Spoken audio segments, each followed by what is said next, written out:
awal tahun ini kita sama-sama mengucap syukur. Katakan, menaikkan syukur padamu Yesus, ku sembah sujud kepadamu Tuhan, di hadapan tahta kemuliaan-Mu, ku tinggikan, ku agungkan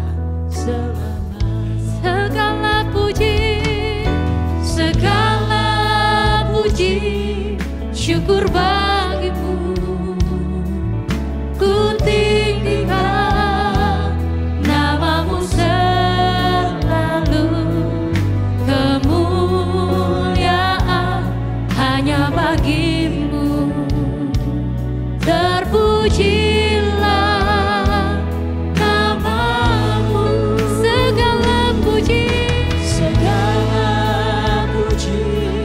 syukur bagimu. Ini ucapan syukur kami buat Tuhan. Ku tinggikan namamu selalu, kemuliaan hanya bagimu, terpujilah. Mari dari rumah-rumah sembah Dia,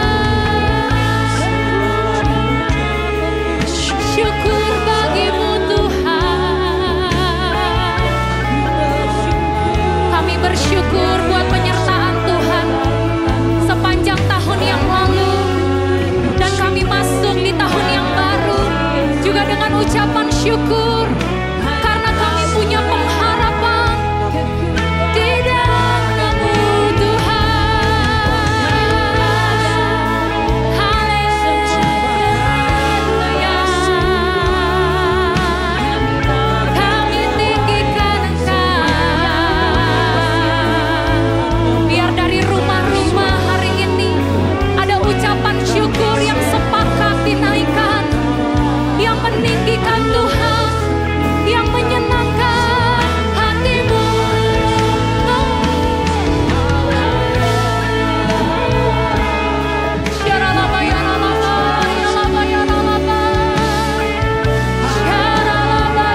bersukacita karena perbuatannya dahsyat. Yang mengalami perbuatan Tuhan boleh tepuk tangan sama-sama. Haleluya. Mari di awal tahun ini kita mau nyatakan perbuatan Tuhan dengan sukacita bersama.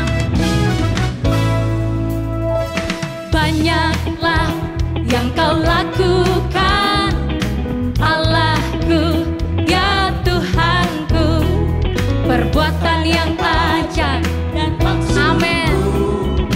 Bagiku, ya Tuhan, banyaklah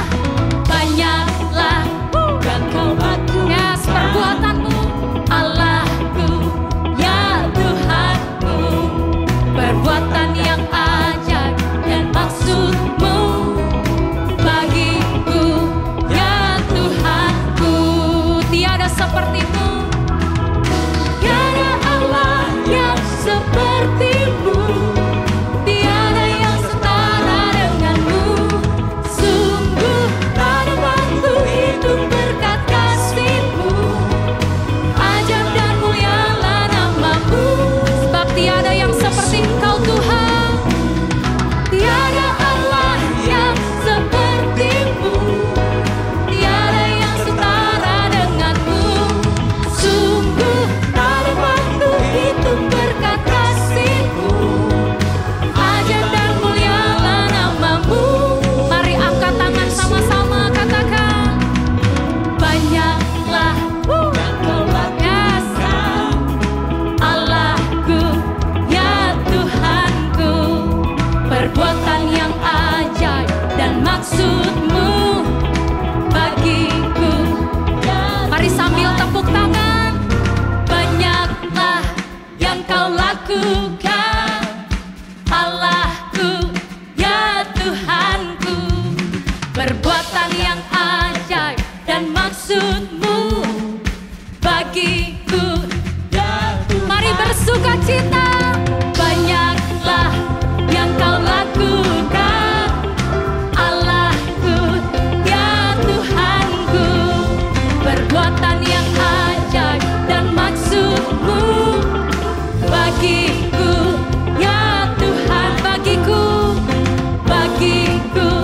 ya Tuhanku, bagiku, ya Tuhanku. Sorak-sorai buat perbuatannya yang dahsyat. Soraklah, haleluya, soraklah. Ayo di rumah-rumah bersorak. Haleluya. Soraklah, haleluya. Soraklah, haleluya. Mari yang bisa menari sama-sama. Bersama singer kita narikan. Come on. Soraklah, haleluya. Soraklah, haleluya.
perbuatan-Mu yang ajaib dalam hidup kami Tuhan.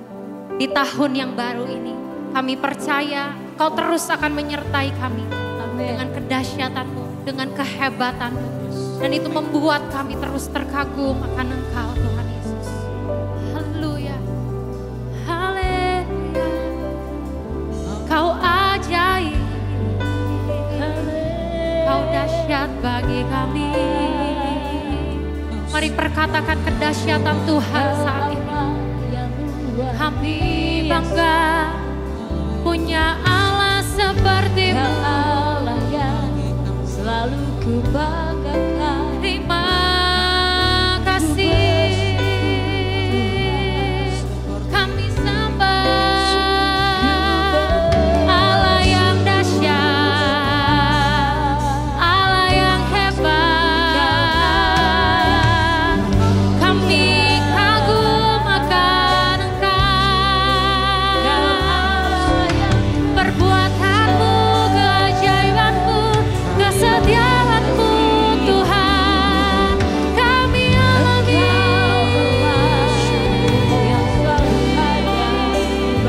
kami rasakan Tuhan.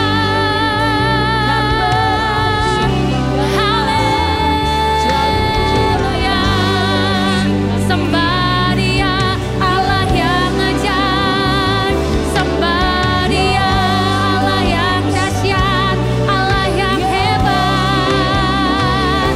Mari alami perbuatan-Nya, alami kuasa-Nya saat ini. Kau nyata Tuhan. Syaralaba yaralaba yaralaba yaralaba yaralaba syane. Yaranaramo. Kami mau mengalami-Mu, mengalami hadirat-Mu. Nyatakan Tuhan, Engkau dahsyat dalam kami. Syaralaba yaralaba yaralaba yaralaba syane. Kau sungguh indah tiada taranya, sungguh menakjubkan, sungguh ajaib untuk dimengerti, lebih dari semua yang ada. Hikmat-Mu tiada terselami, kasih-Mu dalam tak terduga. Kau sungguh indah tiada taranya, mulia dan berkuasa. Ku kagum hormat akan Engkau, ku kagum hormat akan Engkau. Kau Allah yang layak dipuji, ku kagum akan Engkau. Mari nyatakan Dia indah dalam hidup kita. Kau sungguh indah tiada taranya, ya Tuhan. Sungguh menakjubkan, sungguh ajaib untuk dimengerti, lebih dari semua yang ada. Di tahun yang baru ini, hikmat-Mu Tuhan sertai kami. Kasih-Mu, kasih-Mu dalam tak terduga. Kau sungguh indah tiada taranya, mulia dan berkuasa. Ku kagum hormat akan Engkau, ku kagum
Shalom semuanya. Alkitab berkata, Yesus mati karena dosa-dosa kita. Dia dikuburkan, tetapi pada hari yang ketiga dia dibangkitkan. Setelah Tuhan Yesus bangkit, selama 40 hari Tuhan Yesus menampakkan diri kepada lebih dari 500 murid-muridnya untuk membuktikan bahwa dia hidup. Setelah memberikan pesan terakhir, maka dengan disaksikan murid-muridnya, Tuhan Yesus terangkat ke sorga. Saya percaya kalau kita berada di sana waktu itu, kita pasti akan sama dengan murid-murid Tuhan Yesus yang melihat bahwa Tuhan Yesus bertambah tinggi. Ketika mereka melihat ke bawah, ternyata kaki Tuhan Yesus sudah tidak menyentuh tanah lagi. Perlahan tapi pasti, Tuhan Yesus terangkat ke sorga. Makin lama makin kecil, sampai ada awan yang menutupi dan hilang dari pandangan mata.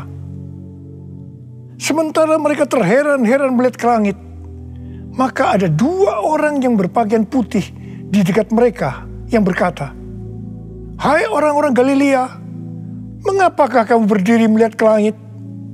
Yesus ini yang terangkat ke sorga meninggalkan kamu akan datang kembali dengan cara yang sama seperti kamu melihat dia naik ke sorga."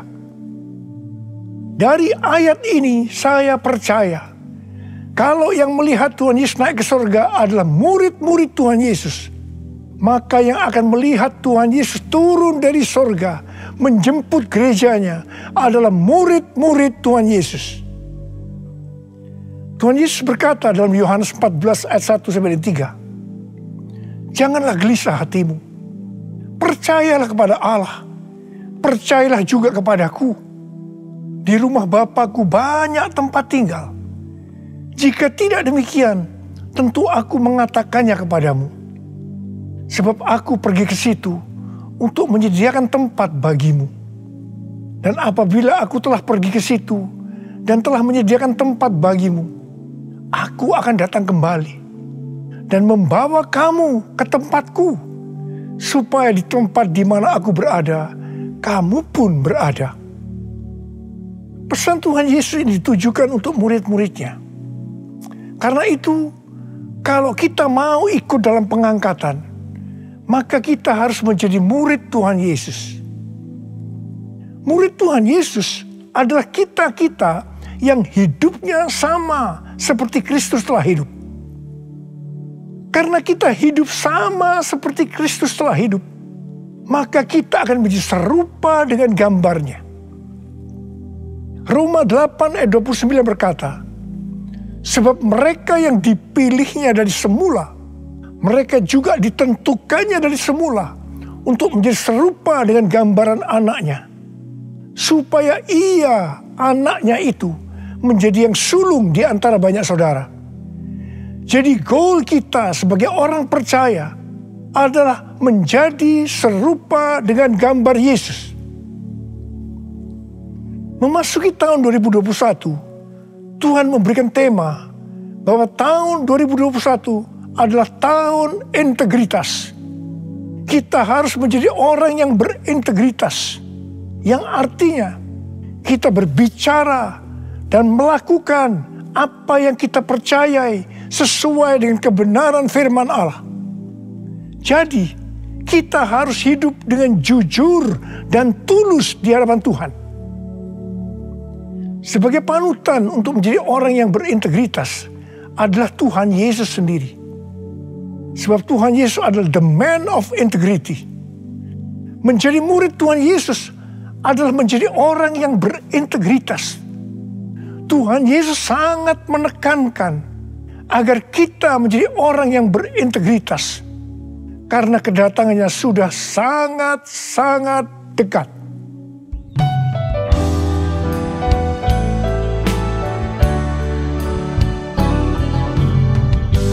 All my life you have been faithful, and all my life you have been so good. With every breath that I am able, I will sing of the goodness of God. All my life you have been faithful, and all my life you have been so good. With every breath that I am able, I will sing of the goodness of God. I will sing of the goodness of God. I will sing of the goodness of God.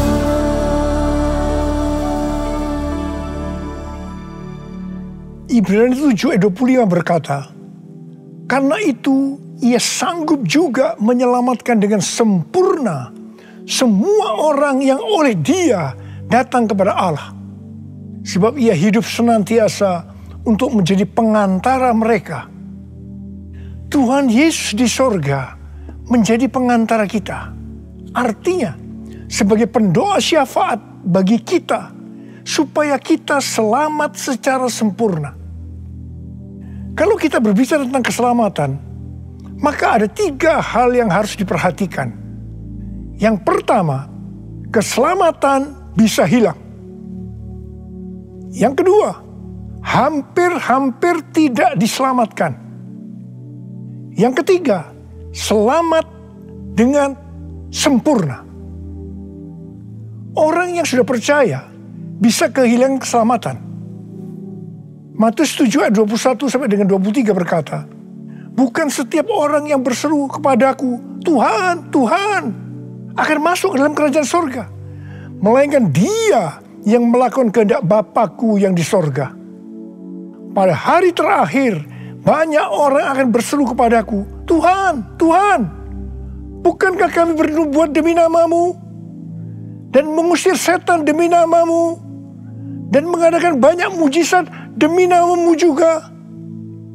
Pada waktu itulah aku akan berterus terang kepada mereka dan berkata, aku tidak pernah mengenal kamu. Enyahlah daripadaku, kamu sekalian pembuat kejahatan. Ini merupakan peringatan bagi hamba-hamba Tuhan yang sedang dipakai oleh Tuhan, agar pelayanan yang diberikan oleh Tuhan itu semata-mata hanya untuk menyatakan kemuliaannya, bukan untuk kemuliaan diri sendiri, bukan untuk mencari keuntungan pribadi, bukan untuk popularitas, di mana ini semua bisa mengakibatkan hilangnya keselamatan. Contoh seorang murid yang kehilangan keselamatan adalah Yudas. Yudas mengikut Yesus begitu lama, bahkan dicatat dalam Lukas 9 ayat 1 sampai dengan 6, ia bersama murid-muridnya yang lain pernah melakukan berbagai mujizat dan pelayanan kesembuhan. Namun, ia akhirnya memilih meninggalkan Tuhan, maka hilanglah keselamatannya. Mengenai hampir-hampir tidak diselamatkan, 1 Korintus 3 ayat 10 sampai dengan 15 berkata, bahwa kita membangun hidup kita ini dengan dasar Yesus Kristus. Pertanyaannya, bahan apa yang kita gunakan untuk membangun kehidupan kita ini? Apakah dengan bahan emas, perak, batu permata, ataukah dengan bahan kayu, rumput kering, atau jerami? Semua ini akan nampak pada hari Tuhan saat pekerjaan kita diuji dengan api. Jika pekerjaan kita tahan uji, artinya tidak terbakar karena terbuat dari bahan emas, perak, dan batu permata, maka kita akan mendapat upah. Tetapi sebaliknya, kalau pekerjaannya itu terbakar karena bahan yang digunakan adalah kayu, rumput kering, atau jerami, maka akan menderita kerugian. Selamat sih selamat, tetapi seperti keluar dari dalam api. Artinya, hampir-hampir tidak diselamatkan. Hampir-hampir tidak diselamatkan dapat diartikan, yang pertama, kehilangan upah atau pahala. Yang kedua, kedudukan yang rendah di sorga. Yang ketiga, kehilangan kesempatan pelayanan dan kekuasaan di sorga. Dan yang keempat, kehilangan kemuliaan dan kehormatan di hadapan Allah. Mari, saya akan mengajak saudara untuk memperhatikan dengan serius pekerjaan pelayanan kita. Terutama juga termasuk kualitas kehidupan. Jangan menjadi orang Kristen yang acuh tak acuh, agar kita mendapatkan upah di sorga. Tuhan Yesus berada di sorga untuk mendoakan kita agar mendapat keselamatan yang sempurna. Bukan untuk kehilangan keselamatan, atau bukan hampir-hampir tidak diselamatkan. Supaya doa Tuhan Yesus ini terjadi, maka sesuai dengan 2 Petrus 1 ayat 5-11 dikatakan bahwa kita harus berusaha dengan sungguh-sungguh. Dengan sungguh-sungguh berusaha menambahkan kepada iman kita kebajikan. Artinya berbuat baik. Kemudian tambahkan lagi pengetahuan. Kemudian tambahkan lagi penguasaan diri. Tambahkan lagi ketekunan. Tambahkan lagi kesalehan, yang artinya hidup kudus. Tambahkan lagi kasih akan saudara-saudara seiman. Dan tambahkan lagi kasih akan semua orang. Kalau kita melakukan ini semua dengan sungguh-sungguh, maka kita akan lebih mengenal Tuhan Yesus Kristus. Dan kita tidak akan pernah tersandung. Dengan demikian, kita akan dikaruniakan hak penuh untuk memasuki kerajaan kekal, yaitu kerajaan Tuhan dan Juru Selamat kita, Yesus Kristus. Artinya, kita mendapatkan keselamatan yang sempurna. Haleluya! Oh, haleluya! Oh, haleluya! Haleluya! Haleluya! Oh, haleluya! Oh, haleluya! Haleluya! Haleluya! Pesan yang terakhir dari Tuhan Yesus untuk murid-muridnya terdapat dalam Kisah Para Rasul 1 ayat 8 yang berkata, "Tetapi kamu akan menerima kuasa kalau Roh Kudus turun ke atas kamu, dan kamu akan menjadi saksiku di Yerusalem dan di seluruh Yudea dan Samaria dan sampai ke ujung bumi." Setelah memberikan pesan yang terakhir itu, Tuhan Yesus naik ke sorga. Setelah itu apa yang dilakukan oleh murid-muridnya? Mereka pergi ke Yerusalem dan berkumpul di ruang atas atau kamar loteng. Mereka melakukan ini karena Tuhan Yesus yang menyuruh mereka agar tidak meninggalkan kota Yerusalem, karena mereka akan diperlengkapi dengan kekuasaan dari tempat tinggi. Tuhan Yesus berkata, "Sebab Yohanes membaptis dengan air, tetapi tidak lama lagi kamu akan dibaptis dengan Roh Kudus." Murid-murid yang berkumpul berjumlah sekitar 120 orang. Kisah Para Rasul 1 ayat 14 bagian A berkata, mereka semua bertekun dengan sehati dalam doa bersama-sama. Yang artinya mereka berdoa, memuji dan menyembah Tuhan dalam unity siang dan malam. Ini adalah prinsip restorasi Pondok Daud.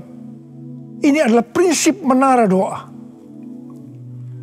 Pada hari raya Pentakosta, jadi 10 hari setelah mereka berkumpul itu, tiba-tiba turunlah dari langit suatu bunyi seperti tiupan angin keras yang memenuhi seluruh rumah di mana mereka duduk. Mungkin seperti ini.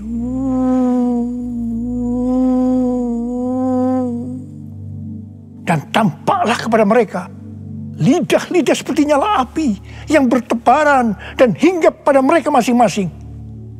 Maka penuhlah mereka dengan Roh Kudus. Lalu mereka mulai berkata-kata dalam bahasa-bahasa lain, seperti yang diberikan oleh Roh itu kepada mereka untuk mengatakannya. Itu adalah bahasa roh. Orang yang dibaptis dengan Roh Kudus atau dipenuhi Roh Kudus, tanda awalnya adalah berbahasa roh. Setelah itu murid-murid Tuhan Yesus dipakai secara luar biasa untuk melakukan amanat agung.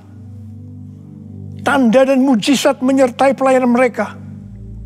Peristiwa ini disebutkan sebagai Pentakosta yang pertama. Pentakosta yang pertama ini dahsyat. Sebab dalam kurun waktu 100 tahun, 70% dari dunia yang dikenal waktu itu, yaitu yang berada di bawah kekaisaran Romawi, menjadi Kristen. Pertanyaannya, apakah amanat agung sudah selesai? Jawabannya, belum. Karena itu pada tahun 1906, kembali Roh Kudus dicurahkan di Azusa Street, yang disebutkan sebagai Pentakosta yang kedua. Ciri-ciri yang menonjol dalam Pentakosta yang kedua ini adalah penekanan dalam hal berbahasa roh dan pelayanan mujizat dan kesembuhan. Meskipun seluruh karunia roh juga dicurahkan dengan limpahnya. Pentakosta kedua ini dahsyat. Sebab menurut Gordon Conwell Theological Seminary, bahwa 77,9% dari kekristenan yang ada pada saat ini dimulai dari awal abad ke-20. Ini berarti dimulai dari era peristiwa pencurahan Roh Kudus di Azusa Street atau Pentakosta yang kedua. Pertanyaannya, apakah amanat agung sudah selesai? Jawabannya, belum. Hari-hari ini pencurahan Roh Kudus yang jauh lebih dahsyat dibanding dengan Azusa Street sedang terjadi. Ini disebutkan sebagai Pentakosta yang ketiga. Seperti yang terjadi pada Pentakosta pertama dan Pentakosta yang kedua. Maka berbahasa roh dan pelayanan kesembuhan juga terlihat begitu intens. Saya percaya dengan Pentakosta ketiga ini, amanat agung Tuhan Yesus akan selesai. Dan Tuhan Yesus akan datang kembali.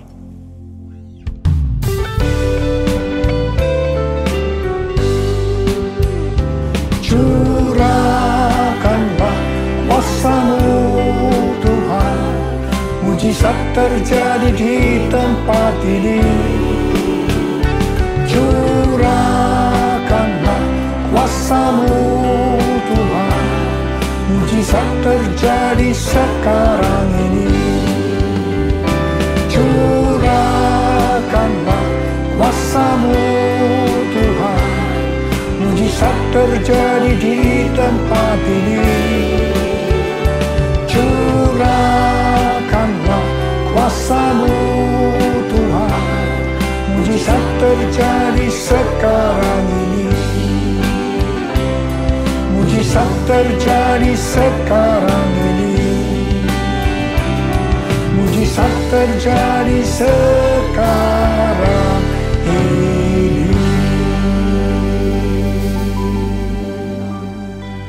Rasul Paulus berkata dalam 1 Korintus 14 ayat 5 bagian A, "Aku suka supaya kamu semua berkata-kata dengan bahasa roh." Selain itu dalam 1 Korintus 14 ayat 18, Rasul Paulus juga berkata, "Aku mengucap syukur kepada Allah bahwa aku berkata-kata dalam bahasa roh lebih daripada kamu semua." Saya sangat mengaminkan apa yang dikatakan oleh Rasul Paulus ini. Dan saya juga berdoa agar apa yang dikatakan oleh Rasul Paulus ini juga terjadi pada kita.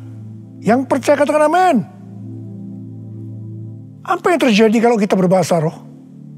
Yang pertama, kita akan lebih berani bersaksi tentang Yesus. Kita ingat Petrus, di mana sebelum dia dibaptis dengan Roh Kudus, dengan tanda awal berbahasa roh, dia pernah menyangkal Yesus sebanyak 3 kali sebelum ayam berkokok.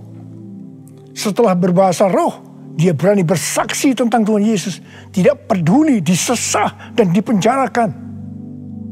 Yang kedua, kalau kita berbahasa roh, maka sesuai dengan 1 Korintus 14 ayat 4 dikatakan, Siapa yang berkata-kata dalam bahasa roh, dia membangun dirinya sendiri.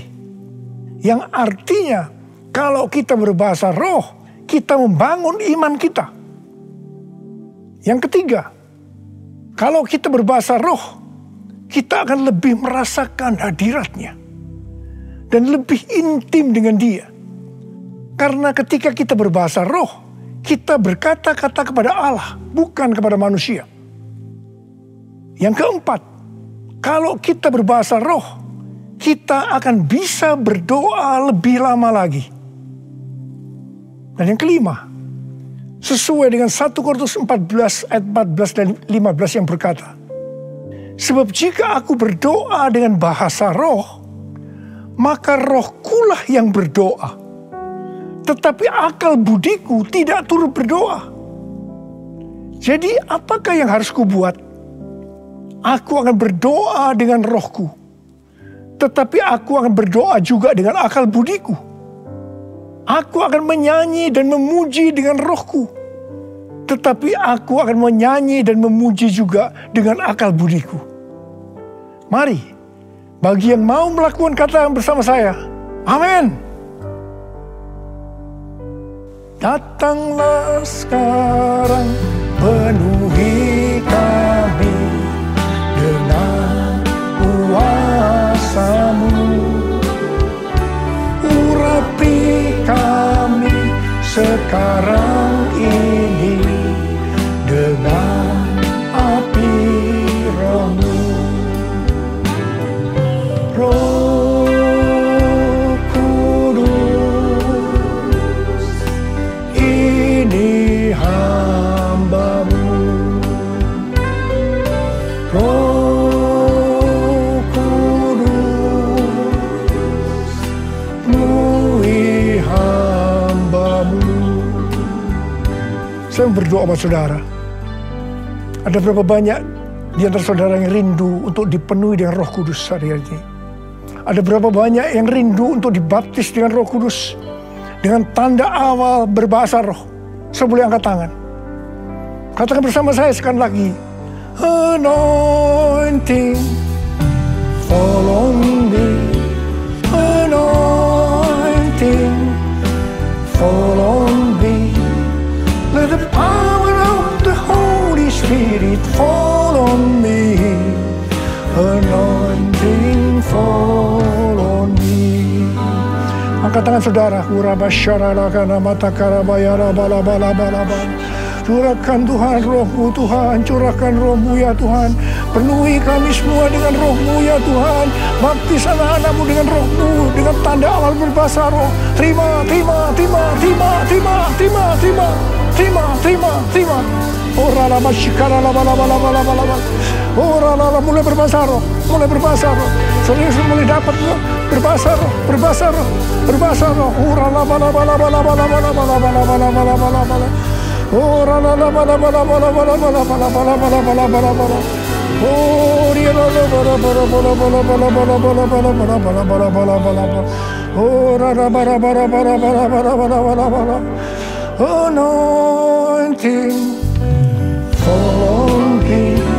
Anointing, fall on me. Let the power of the Holy Spirit fall on me. Anointing, fall on me. Oh, terima kasih Tuhan. Terima kasih ya Tuhan. Terima kasih ya Tuhan. Terima kasih. Oh, terima kasih ya Tuhan. Terima kasih ya Tuhan. Oh, terima kasih. Oh, terima kasih. Ora bara. Terima kasih Abba. Terima kasih Abba. Engkau sudah memenuhi anak-anak-Mu dengan Roh-Mu. Engkau membaptis mereka dengan Roh Kudus. Mereka dengan tanda awal berbahasa roh. Oh ya Tuhan, terima kasih buat kebaikan Tuhan. Terima kasih. Pakai kami semua menjadi alat untuk menyelesaikan amanat agung Tuhan Yesus. Pakai Tuhan, pakai kami semua. Terima kasih. Dalam nama Yesus. Amin. Mari saudara-saudara, kita akan masuk dalam perjamuan kudus. Kita akan mengingat ayat ini. Sebab setiap kali kamu makan roti ini dan minum cawan ini, kamu memberitakan kematian Tuhan sampai Ia datang. Perjamuan kudus adalah perjamuan Tuhan Yesus sendiri. Setiap kali kita masuk dalam perjamuan kudus, Tuhan Yesus selalu mengingatkan kita, biarlah ini menjadi peringatan akan daku. Biarlah ini menjadi peringatan akan daku.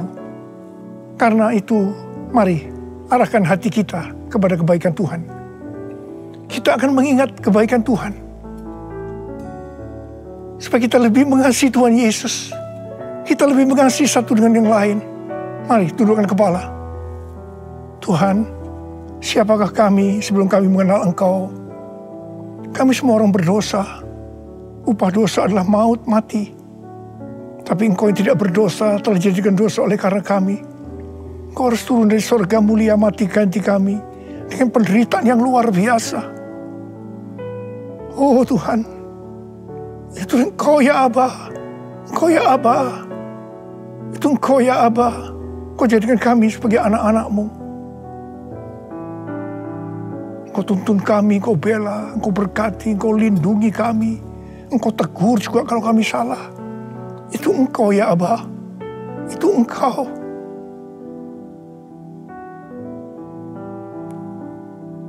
Tuhan akan memberkati saudara dan saya melalui perjamuan kudus ini.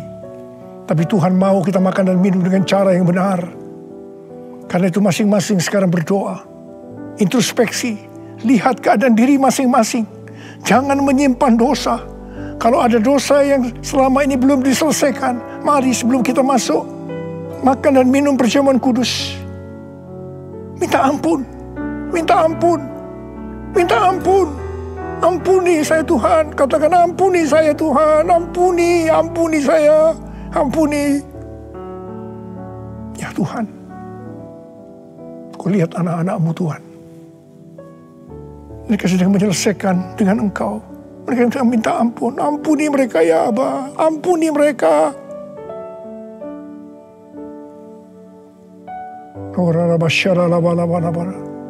Mari sekarang kita masuk dalam perjamuan kudus. Dengan hati yang penuh ucapan syukur.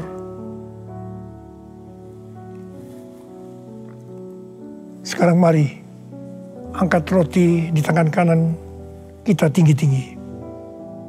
Sebab apa yang telah kuteruskan kepadamu telah aku terima dari Tuhan. Yaitu bahwa Tuhan Yesus pada malam waktu Ia diserahkan mengambil roti. Dan sesudah itu Ia mengucap syukur atasnya. Ia memecah-mecahkan dan berkata, inilah tubuhku yang diserahkan bagi kamu. Perbuatlah ini menjadi peringatan akan aku. Selain dikasih Tuhan, bukankah roti yang kita pecah-pecahkan ini adalah persekutuan kita dengan tubuh Kristus? Mari kita makan dalam nama Yesus.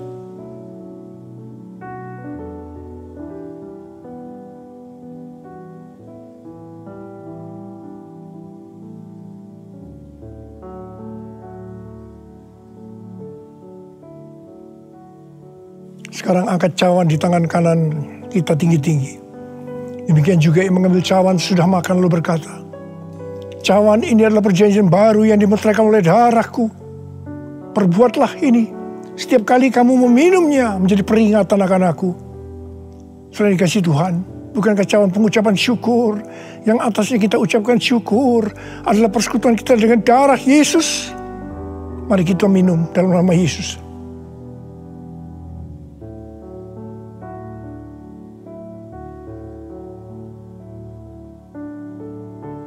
Karena mari angkat tangan kita di hadapan Tuhan. Ucapkan syukur. Dengan suara, jangan diam. Katakan Tuhan, terima kasih ya Tuhan. Terima kasih ya Tuhan, terima kasih. Kami bersyukur padamu ya Tuhan. Oh rana bakana mayara la bala bala bala bala. Oh terima kasih, terima kasih. Oh Tuhan, terima kasih, Engkau baik. Engkau baik ya Tuhan, Engkau baik ya Tuhan. Engkau baik. Mari kita katakan bersama, Tuhan Yesus. Tuhan Yesus, Engkau baik. Terima kasih buat kebaikan-Mu ya Tuhan. Terima kasih buat kebaikan-Mu. Oh Jesus. All my life you have been faithful. And all my life you have been so, so good. With every breath that I am able, I will sing of the goodness of God.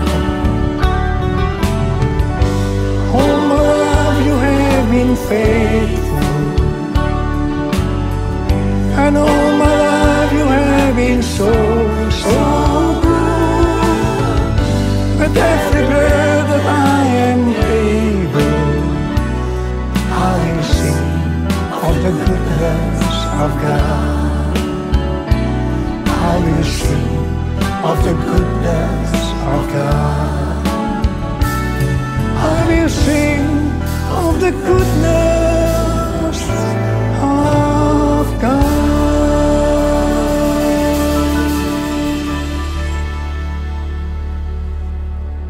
Sekarang terimalah berkat Tuhan. Kasih karunia berlimpah-limpah daripada Allah Bapa dalam Anak yang tunggal Yesus Kristus. Persekutuan yang manis dengan Roh Kudus menyertai saudara sekalian mulai hari ini. Sampai Tuhan Yesus datang kembali menjemput kita di awan-awan dan bahkan sampai selama-lamanya. Yang percaya bersama-sama katakan, Amin.